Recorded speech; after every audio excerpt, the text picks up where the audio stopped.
అందరికీ నమస్కారం. మొన్న వైద్య ఆరోగ్య శాఖను ప్రక్షాళన చేద్దాం అని చెప్పి ఒక వీడియో చేసి పెట్టాను. దాంట్లో నా పేరు, ఫోన్ నెంబరు కూడా ఇచ్చి, ఏమైనా ఉంటే స్పందించండి. మీ పేరు కానీ ఏది కానీ బయటకు రాకుండా నేను బాధ్యత వహిస్తాను. ఎవరి పేరు కూడా ప్రాణం పోతే బయట పెట్టను. మీరు ఏమి చెప్పినా సరే దానికి సంబంధించిన సాక్ష్యాలు కానీ, లేకపోతే ఏమైనా పేపర్ కటింగ్లు కానీ, జీవో కాపీలు కానీ ఏమైనా ఉంటే మాత్రం నాకు పంపించండి అని చెప్పాను.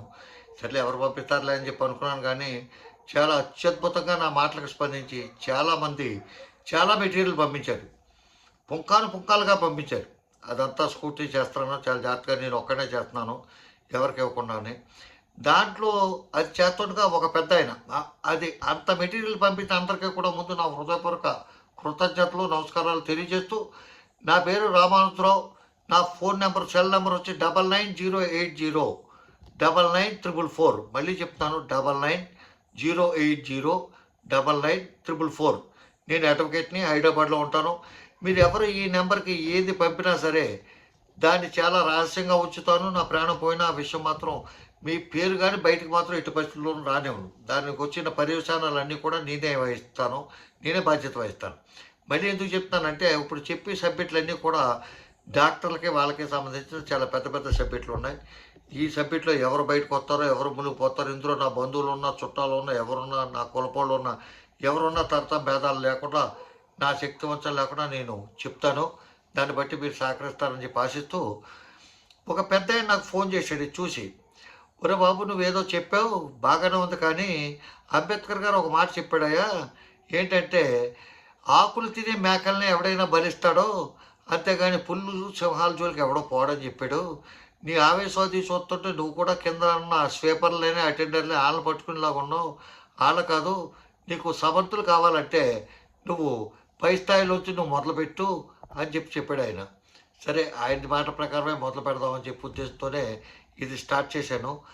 ఇది ఈ లోపల నాకు ఉన్న మెటీరియల్లో ఒక ఇంపార్టెంట్ మెటీరియల్ ఏంటంటే, 27 ఆగస్ట్ రోజున office of the director of medical education, Andhra Pradesh, Vijayawada వాళ్ళు ఒక 153 మందితో provisional combined seniority list of professors అని చెప్పి ఒకటి రిలీజ్ చేశారు. దాంట్లో ఏంటంటే, additional director of medical education, oblique principal, అంటే రెండు ఒకే క్యాడర్ అనుకుంటాను, అండ్ సూపరింటెండెంట్స్. జనరల్గా ఏంటంటే, మెడికల్ కాలేజీలో administration side highest authority principal.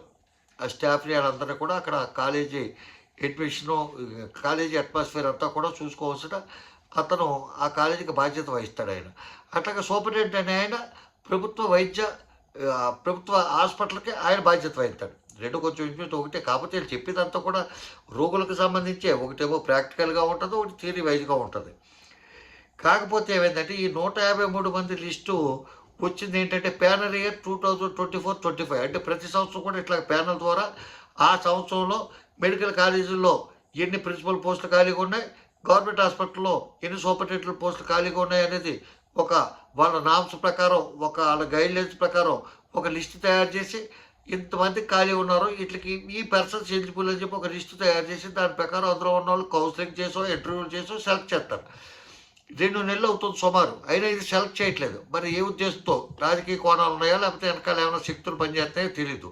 నేను అనుకుంటాం ఏంటంటే, కొంతమంది లాస్ట్ ఇయర్ ఆగిపోయి ప్రమోషన్లు తీసుకునే వ్యక్తులు ఉంటే వాళ్ళకి ఏమైనా మంచి మంచి ప్లేసుల్లో వాళ్ళ ముందు అకామిడేట్ చేసి, పనికిరాని అంటే ఏంటంటే కొంచెం సౌకర్యాలు తక్కువగా ఉన్న పోస్టుల్లో ఇప్పుడు ఉన్న మిగిలిన సెలెక్ట్ చేయడం వాళ్ళని అడ్జస్ట్ చేద్దామని ఎంతో కారణం అవ్వండొచ్చు. అది పూర్తిగా రికార్డెడ్గా మనకేమీ లేదు.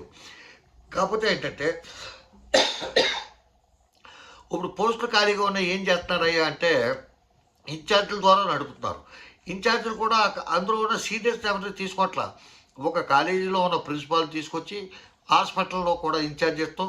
అదేవిధంగా Kakinada Rangaraya medical college principal అయిన డిఎస్విఎల్ నరసింహం గారు, ఆయన ఆంధ్రప్రదేశ్ డిఎంఈ అంటే వైద్య విద్యా సంచాలకులుగా పనిచేస్తాడు. ఆయన చాలా ప్రతిష్టాత్మకమైన ఆంధ్రప్రదేశ్ రాష్ట్రం అంతటికీ సంబంధించిన వైద్య విద్యా సంచాలకులు ఆయన.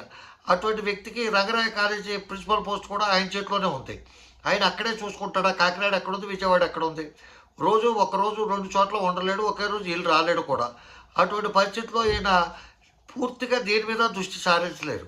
దాని పర్యవసానమే మొన్న రంగరాయ మెడికల్ కాలేజీ గ్రౌండ్స్లో, కాలేజీ ప్రిమిసెస్లో ఒక షెడ్యూల్ తరగతులకు చెందిన ఒక డిపార్ట్మెంట్ హెడ్ డాక్టర్గా పట్టుకుని అక్కడ రూరల్ ఎమ్మెల్యే గారు కొట్టాడు. ఇటువంటి కలెక్టర్లో జరిగింది. ఆ సీన్ మర్చిపోలేదు. దానికి యాజిటేషన్లు జరుగుతున్నాయి, ఉద్యమాలు జరుగుతున్నాయి, అంత గొడవ జరుగుతున్నా సరే మళ్ళీ వచ్చే వైద్యుల మీద దాడి. మళ్ళీ మొన్న విజయవాడ హాస్పిటల్లో పేషెంట్ తాలూకు బంధువులు వచ్చి జూనియర్ డాక్టర్లు కొట్టారు, వాళ్ళు ధర్నాలు ఇవన్నీ చేస్తున్నారు. ఇటువంటి పరిస్థితి ఉన్నప్పుడు మిగతా డిపార్ట్మెంట్లు ఎట్లా ఉన్నారు? రోడ్లు వేయలేదు, 4 రోజులు గతుకుల రోడ్లో జనం తిరుగుతారు, బళ్ళు పాడైతే అవి పాడితే ఒళ్ళు నొప్పులు వస్తారు. కానీ ప్రతిష్టాత్మకమైన వైద్య విద్య అనేది చాలా ప్రాణప్రదమైంది. ఎందుకు? వైద్యో నారాయణో హరి అంటారు, దైవం మనిషి రూపేణ అంటారు. ఒక మనిషిని దైవం మనిషి రూపంలో వచ్చాడు అంటే ఒక మనిషిని మనం దైవంగా ఎందుకు భావిస్తామంటే ప్రాణాలు కాపాడి డాక్టర్ విద్య కాబట్టి, డాక్టర్ వృత్తి కాబట్టి. అటువంటి వృత్తిలో విద్య నేర్పే ప్రొఫెసర్లు కానీ, లేకపోతే ప్రాక్టీస్ నేర్పే వాళ్ళు కానీ, థియరీ నేర్పే వాళ్ళు కానీ వాళ్ళ మైండ్ కాన్సన్ట్రేషన్గా ఉండి వాళ్ళ మంచి విద్యను ప్రసాదిస్తే అందులో జాయిన్ అయిన విద్యార్థులు మంచిగా చదువుకొని వాళ్ళు మంచి ప్రాక్టీస్ చేసి వాళ్ళు సామాన్య ప్రజలకి, రోగులకి మంచి ట్రీట్మెంట్ ఇవ్వగలుగుతారు.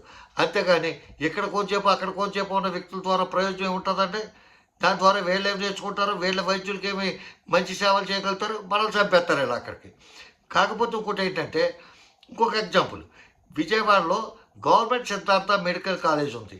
దాని ప్రిన్సిపల్ గారు ఆ పక్కనే ఉన్న విజయవాడ గవర్నమెంట్ హాస్పిటల్లో సూపరింటెండెంట్ గారు ఒక ఆయన పేరు డి వెంకటేశ్వరరావు. అంటే ఆ కాలేజీలో అంతకంటే గొప్ప వ్యక్తి దొరకలేదు ఇంకొకరిని ప్రిన్సిపల్గా నియమించడానికి, లేకపోతే ఆ హాస్పిటల్లో ఇంకొక సూపరింటెండెంట్గా నియమించడానికి ఇంకో సీనియర్ పర్సన్ దొరకలేదా? ఇటువంటి పనుల వల్ల ఇబ్బంది వస్తుంది. కాబట్టి దీన్నైనా సక్రమంగా చేసుకోవాలి. దీన్ని సక్రమంగా చేయకపోతే ఆంధ్రప్రదేశ్ ప్రజలకి, విద్యార్థులకి, తద్వారా పేద ప్రజలకి, రోగులకి వచ్చి పెద్ద కష్టం ఏంటి అంటే, ప్రతి సంవత్సరం కూడా national medical council of India వారు పూర్వం అయితే ఫిజికల్కి వచ్చి వెరిఫై చేసేవారు, ఇప్పుడు ఆన్లైన్లో వెరిఫై చేస్తున్నట్టు ఉన్నారు. వాళ్ళు సెల్వ పరీక్ష చేస్తారు, శల్య పరీక్ష షెడ్యూల్ లాగా. ఏంటో టీచింగ్ స్టాఫ్ ఎంతమంది ఉన్నారు, హాస్పిటల్ బిల్డింగ్లు ఎట్లా ఉన్నాయి, రూమ్లు ఎట్లా ఉన్నాయి, బెడ్స్ ఎన్ని ఉన్నాయి, పేషెంట్లు అసలు ఎంతమంది వస్తారు, అది పెద్ద మెయిన్ పాయింట్. అలా డాక్టర్లు ఎవరు తీసుకొస్తారో అప్పుడు పేషెంట్ ఎంబీబీఎస్ వాళ్ళ చేత ఏమన్నా ఈ చెప్పించేస్తున్నారా? హాస్టల్స్ ఎట్లా ఉన్నాయి? ఇప్పుడైతే హాస్టల్స్ గురించి ఇంకా సీరియస్గా తీసుకుంటారు ఈ సంవత్సరం అయితే. ఎందుకంటే మొన్న జరిగింది కోల్కతా ఇన్సిడెంట్. హాస్టల్ సరైన సక్రమైన హాస్టల్లో ప్లేస్ లేకే ఆ అమ్మాయి బయట సెమినార్ హాల్లోనే ఎక్కడో పడుకుంది. ఇటువంటి అన్నీ కూడా చెక్ చేస్తారు. చెక్ చేసి వాళ్ళు ఒక నిర్ణయం తీసుకుంటారు, ఒరే బాబు దీనికి చాలా ఫెసిలిటీస్ ఉన్నాయి కానీ స్టూడెంట్స్కి తక్కువ మంది పర్మిషన్ ఉంది, 100 మందికి ఉంది, ఈ సంవత్సరం నుంచి ఇంకో 25 మంది కలుపుదాం అని చెప్పి కలపొచ్చు. లేదు మరి ఇక్కడ ఏమీ లేవు, వీళ్ళు తూతు మంత్రం కింద నడుపుతున్నారు, వీళ్ళ దగ్గర ఇంతమంది జనం అనవసరం, ఇంత స్టూడెంట్స్కి వీళ్ళు చెప్పలేరు, 150 ఉన్నారు వీళ్ళ స్ట్రెంగ్తో, ఒక 25 తీసేద్దాం, 125 మందికి ఇద్దాం, వచ్చే సంవత్సరం చూసి ఒక 25 తీసేద్దాం అని చెప్పి నిర్ణయం కూడా తీసుకుంటారు. తద్వారా మన విద్యార్థులు సీట్లు కోల్పోయే ప్రమాదం కూడా ఉంది. కాబట్టి ప్రభుత్వం వాళ్ళ యొక్క మెయిన్ ఎయిమ్, ఈ కూటమి ప్రభుత్వం రాజకీయాల గురించి మాట్లాడకూడదు కానీ ఈ రాజకీయాలు ఎందుకు చెప్తున్నానంటే, ఇది కూడా జగన్మోహన్ రెడ్డి తీసినవి ఈ సక్రమంగా లేవు, వీళ్ళ దగ్గర కూడా డబ్బులు తీసారు అంటారేమో అని చెప్పి నేను చెప్తున్నాను. ఇది ఆగస్టు 27వ తారీఖు కూటమి ప్రభుత్వం వచ్చిన తర్వాతే ఈ లిస్టు రిలీజ్ చేశారు.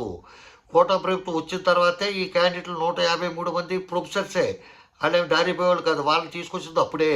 కాబట్టి జగన్మోహన్ రెడ్డి గారికి ఆయన వైఎస్ఆర్ గవర్నమెంట్ ఇందులో పాత్ర ఏమీ లేదు. ఆయన్ని ఇందులో ఇరికించక్కర్లేదు. మీరు ఎందులో అయినా ఇరికించుకోండి, ఆయన చేసిన గతంలో చేసిన తప్పులు కానీ తప్పుల్లాగా మీకు కనపడుతున్నాయి కానీ, లేకపోతే తప్పులని చెప్పి ఇరికించడానికి అవకాశం ఉన్నట్టు కానీ అన్నింటిలో మీరు ఇరికించండి. కాకపోతే దానికి ప్రభుత్వం అంతా దాని మీద కాన్సన్ట్రేషన్ చేయి. ఇక్కడ కూటమి ప్రభుత్వం, చంద్రబాబు నాయుడు గారు, పవన్ కళ్యాణ్ గారు, మొత్తం మంత్రులు, శాసనసభ్యులు, కార్యకర్తలు అందరూ దానికి ఒక ప్రత్యేకమైన ఒక మంత్రివర్గం ఏర్పాటు చేయండి, గొడవ వదిలిపోద్ది. ఒక 2 మంత్రులు పెట్టి ఈ జగన్మోహన్ రెడ్డి గారు చేసిన తప్పులు ఏంటి, ఆయన ఏమేమి తప్పులు చేశాడు, అందులో ఆయన ఏమేమి ఇరికించవచ్చు, ఏమేమి కేసులు పెట్టవచ్చు అనేది చూస్తానికి పెట్టేసి మిగతా పని ఎవరి పని వాళ్ళు చేసుకోవచ్చు. కానీ ప్రాయశ్చిత్త దీక్షలు అని చెప్పి, గుళ్ళో మెట్లు కడుగుతూ అని చెప్పి భగవంతుడు సేవ చేయట్లేదు. మానవ సేవే మాధవ సేవ. మీరు మానవుడికి సేవ చేయాలంటే రోగులకి చేస్తే అంతకంటే గొప్పదేమీ లేదు. కాబట్టి ఇటువంటి వాటి మీద దృష్టి పెట్టి పేద ప్రజలకి ఉపయోగపడే వైద్యుల్ని, వైద్య విద్యని కాపాడాలి, వైద్య విద్యార్థులను కాపాడాలి, రోగుల్ని మంచిగా చూసుకోవాలంటే ఈ వైద్యులే ముఖ్యం. కాబట్టి వీళ్ళందరి ప్రాణాలు కాపాడాలి అంటే మీరు బాధ్యతగా దీని మీద దృష్టి పెట్టి ఇటువంటి మంచి పనులు కూడా వదిలేసి ఏదో ఆ జగన్మోహన్ రెడ్డి గారి మీద పడతాం అనేది భావ్యం కాదు. ఆయన తప్పులు చేస్తే శిక్షించంటే తప్పేమీ లేదు. కాబట్టి దానికోసం ప్రభుత్వం అంతా స్తంభించిపోకూడదు అని మీకు తెలియజేస్తూ, ఈ పోస్టులు తొందరగా ఇస్తే ఈ ఇన్ఛార్జ్ పరిస్థితులు మానేసి రెగ్యులర్ సిస్టమ్ ఉంటే వాళ్ళు దానిపైన దృష్టి పెడతారు. ఒక సూపరింటెండెంట్ కరెక్ట్గా ఉంటే ఆ హాస్పిటల్‌లో భర్తీ చేస్తే హాస్పిటల్ సూపరింటెండెంట్ పోస్ట్ భర్తీ చేయడం వల్ల ఏమవుతుందంటే హాస్పిటల్ మీద గ్రిప్ వస్తుంది. అజమాయిషీ సక్రమంగా చేసుకుంటాడు.